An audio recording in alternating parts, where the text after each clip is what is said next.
আপনারা শুনছেন ভূত.com। বরাবরের মতোই আপনাদের কাছে আবারও একটা ভূতের গল্প নিয়ে হাজির হলাম। গল্পটা হলো অমাবস্যার রাতে ভয়ঙ্কর শিমুলতলা। তাহলে শুরু করা যাক, গল্পে কি হয়েছিল। বটতলায় যখন নামলাম তখন রাত 12টা। বাসটা চলে যাবার সঙ্গে সঙ্গে আমি অন্ধকারের সাগরে নিমজ্জিত হলাম। মিনিট দুয়েকের মতো চোখ বন্ধ রাখলাম অন্ধকার মানিয়ে নেয়ার জন্য, তবুও আশেপাশের কিছু চোখে পড়ল না। কি ভয়াবহ অন্ধকার! বেশ অনেকদিন পরে গ্রামের বাড়িতে আসছি। এখান থেকে 1.5-2 কিলোমিটার দক্ষিণে আমাদের গ্রাম। রিকশাই একমাত্র বাহন, কিন্তু এত রাতে রিকশা পাবো কিনা সন্দেহ হলো। বাড়ি যেতে আবার 2টি বিশেষ জায়গা পার হতে হয়, যেগুলো গ্রামের কিছু লোকের ভাষায় দেও-দানব এর আবাসস্থল। যদিও এসব কথায় যাবৎকালে ফালতু বলে উড়িয়ে দিয়েছি, বিংশ শতাব্দীর এই দিনে এসব কথা হাস্যকর মনে হয়। কিন্তু আজ এই পরিবেশে কথাগুলো বিশ্বাস করতে ইচ্ছে হচ্ছে। দূরে কোথায় যেন চিচি পোকা ডাকছে।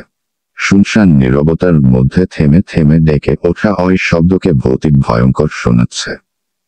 মনে হচ্ছে পৃথিবীতে আর কিছুর অস্তিত্ব নেই। আমি আর চিচি পোকা, সাথে অন্ধকার।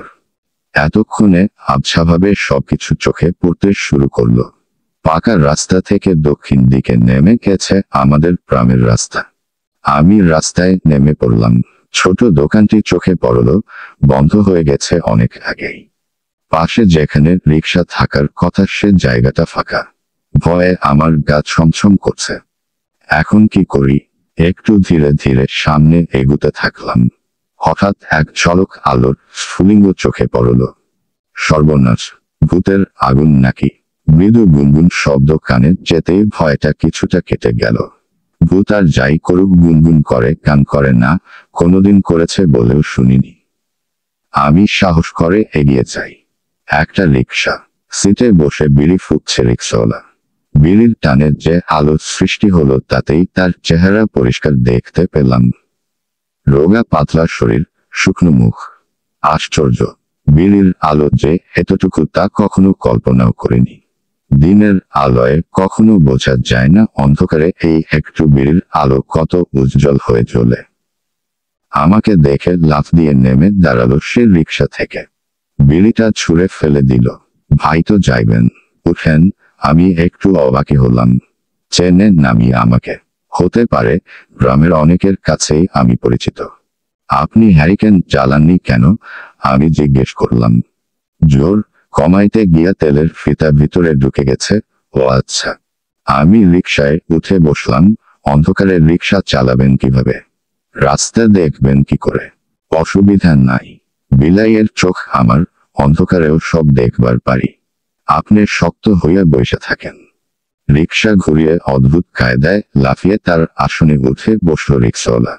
কয়েক মুহূর্তেই দ্রুত চলতে শুরু করলো রিকশা। ওই রোগা পটকা টিনটিনের শরীরের যে এত শক্তি তা ওকে দেখে বুঝতে পারিনি।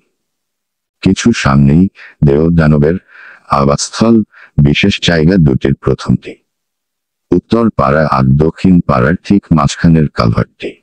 কালভার্টের দুই পাশে দুটো শিমুল গাছ, দুই পাড়ার লোকজন বুনেছিল। বিশাল আকৃতি নিয়ে দাঁড়িয়ে আছে গাছ দুটি। দেখতেও হুবহু এক। আর চারিদিক বিস্তীর্ণ মাঠ, ক্ষেত খামার। সবাই বলে নিচ দিয়ে যাবার সময় শিমুল গাছ থেকে চাপ দিয়ে খাড়ের উপর আছড়ে পড়ে দেওভূত। কিছুক্ষণের মধ্যেই উত্তর পাড়া পার হয়ে গেল রিকশা। অন্ধকার থেকে আবছা আলোয় আসতেই বুঝলাম উত্তর পাড়ার শেষ বাড়িটি পার হলাম। কিছু দূরেই কালভার্ট। আমি চোখ বন্ধ করে বসে রইলাম। সত্যিই ভয়ে পাচ্ছি। মৃদু ঝাঁকি অনুভূত হতেই বুঝলাম কালভার্ট পার হচ্ছে। একটু করে চোখ মেলে তাকাতেই দেখলাম ওপাশের শিমুল গাছটা পাশ কাটিয়ে চলে যাচ্ছি আমরা। মনে একটু সাহস ফিরে এল। একটা ঝামেলা তো পার হলো। পরবর্তী স্পট একটু সামনেই। ওখানটা অবশ্য একটু অন্য রকম। বাংলা দ অক্ষরের মতো বাঁকা রাস্তা, চারপাশে বাঁশের ঝাড়। দিনের বেলায় বেশ অন্ধকার হয়ে থাকে, আর রাতে হলে তো কথাই নেই। বাঁশঝাড়ের মুখে ওখানেও বড় একটা শিমুল গাছ দাঁড়িয়ে। কাকতালীয় ভাবে এটিও একই রকম দেখতে। রাতের অন্ধকারে গাছটিকে আরো ভয়াবহ দেখায়। মনে হয় বিশাল এক দৈত্য দাঁড়িয়ে আছে। এর সম্পর্কে নানা রকমের গল্প শুনেছি ছোটবেলায়। দিনের বেলায় যেতে গা ছমছম করে, রাতের বেলা ওখান দিয়ে গেলে নাকি বোবায় ধরে। বোবা বিষয়টা কি তা আমি এখনো কারো কাছে সঠিকভাবে জানতে পারিনি। অনেকেই নাকি বোবায় ধরেছে পর্যন্ত, কিন্তু এখনো এমন কাউকে পাইনি যাকে বোবায় ধরেছে। সবাই শুধু শুনেই এসেছে। ভয় কাটানোর জন্য অন্য কিছু ভাবতে বসলাম। বিকেলে রওনা হয়ে রাত 12টাতে এসে পৌঁছেছি। মাত্র 100 কিলোমিটার পথ। আশ্চর্য, ঢাকা থেকেই যদি 3 ঘন্টার সময় লাগে বের হতে তাহলে কেমন লাগে। ভীষণ মেজাজ খারাপ হচ্ছে দেশের ট্রাফিক ব্যবস্থার উপর। অন্ধকারে রিকশাওয়ালা সাই সাই করে প্যাটেল মেরে চলছে। হঠাৎ মনে হলো এতক্ষণে তো বাসার মানে দ্বিতীয় স্পটটা পার হয়ে যাবার কথা। বিষয় কি? আমি চারদিকে একটু খেয়াল করার চেষ্টা করলাম। ওই তো সামনে আবছা ভাবে শিমুল গাছ দেখা যাচ্ছে, তার মানে আমরা দ্বিতীয় স্পটে ঢুকতে যাচ্ছি। আমি দাঁতমুখ চেপে জবুথবু হয়ে বসে রইলাম। শিমুল গাছটা পার হবার পরেই আবার মৃদু ঝাঁকি খেল রিকশা। মনে হলো রিকশাটা আবারও কালভার্ট পার হলো। আশ্চর্য, কালভার্ট তো পার হয়ে এলাম। ঘটনাটা কি? আরে, এই তো এপারের শিমুল গাছটি। আবছা আলোয় দেখা গেল, পাশ কাটিয়ে চলে গেলাম। কি ব্যাপার, এমন হলো কেন? নাকি ভূতের ভয়ে মাথার ভেতর উলট পালট হয়ে গেল? আমি সচেতন ভাবে তাকালাম। ছুটে চলেছে রিকশা। এক মনে চালিয়ে যাচ্ছে রিকশাওয়ালা। কিছু জিজ্ঞেস করব ইচ্ছে করছে না, বেকুবি হয়ে যায়। আমি শহরের ছেলে, ভয়ে পেয়েছি শুনলে একথা রটে যাবে। ওই তো সামনে আবছা অন্ধকারে আবারও শিমুল গাছে অবয়ব চোখে পড়ছে। পৌঁছে গেছি এবার বাসচারের কাছে। আমি সজাগ দৃষ্টি মেলে তাকিয়ে আছি। আমার বাম দিকে শিমুল গাছটা পার হয়ে গেল। তারপর আবারও মৃদু একটা ঝাঁকি। আমরা তৃতীয়বারের মতো কালভার্ট পার হচ্ছি। আমার সারা শরীরের রোমকূপে শীতল একটা স্রোত বয়ে গেল। ভয়ঙ্কর কিছু একটা ঘটে গেছে বা যাচ্ছে।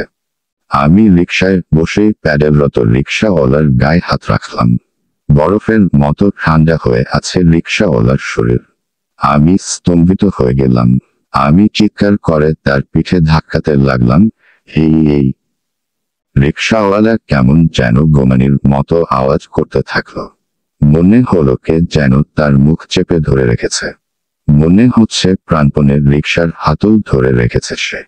হঠাৎ আমিও শরীরে কিছু একটা চাপ অনুভব করি। তবে কি আমাকেও? আমার শরীরের রক্ত হঠাৎই গরম হয়ে যায়। ভয়ঙ্কর বিপদের মধ্যে আমি হঠাৎ রেগে উঠি। আগেও কয়েকবার প্রমাণ পেয়েছি। আমি স্থান কাল পাত্র ভুলে চেঁচিয়ে উঠি, এই শুয়োরের বাদশা, ওকে ধরেছিস কেন? ছাড়, ছেড়ে দে। চেঁচিয়ে ওঠার সাথে সাথে আমার সারা শরীরে মনে হয়ে রাগের বিদ্যুৎ ছিলিক দিয়ে যায়। হঠাৎ ভয়ঙ্কর সাহসী মনে হয় নিজেকে। আজ ভূতের একদিন কি আমার একদিন। খায়া ফালামু শালা, ওকে ছাড়, ছেড়ে দে। জানি না কাকে উদ্দেশ্য করে আমার এই কথা। হঠাৎ তীব্র আলোয় চোখ ধাঁধিয়ে যায়। সঙ্গে সঙ্গে মনে হয় কি এক বিরাট বোঝা যেন নেমে গেল আমার উপর থেকে। ওই কি হয়েছে, কারো গলা শোনা যায়। আবার সেই তীব্র চোখ ধাঁধানো আলো। একজন পথচারী বোধহয় আমার চিৎকার শুনেছে দূর থেকে। হাতে ছোট্ট একটি টর্চ, এর আলোকেই এত তীব্র মনে হচ্ছিল। সঙ্গে সঙ্গে রিকশাওয়ালা যেন সম্বিত ফিরে পায়। ব্রেক কষে অল্পক্ষণেই থামিয়ে ফেলে রিকশা। আর একটু হলেই চলে গিয়েছিল পুকুরে। বেশ জোরে জোরেই দোয়া দরুদ পড়ছে। বেশ ভয় পেয়েছে বলে মনে হলো। আমি বলে উঠি, না তেমন কিছু না। রিকশাওয়ালা, ঘটে যাওয়া ঘটনাগুলো মানতে পারছি না। আবার বলতেও ইচ্ছে করছে না কাউকে এই মুহূর্তে। ভাই একটু টর্চ লাইট ধরবেন। আমি পেছনে তাকিয়ে লোকটিকে উদ্দেশ্য করে বলতে থাকি। পেছনে থেকে লোকটি টর্চের আলো ফেলে। অল্প সময়ের জন্য চারিদিক আলোকিত হয়। সহসাই বুঝতে পারি আমরা একটু পেছনেই বাসচার ফেলে এসেছি। এই চলেন,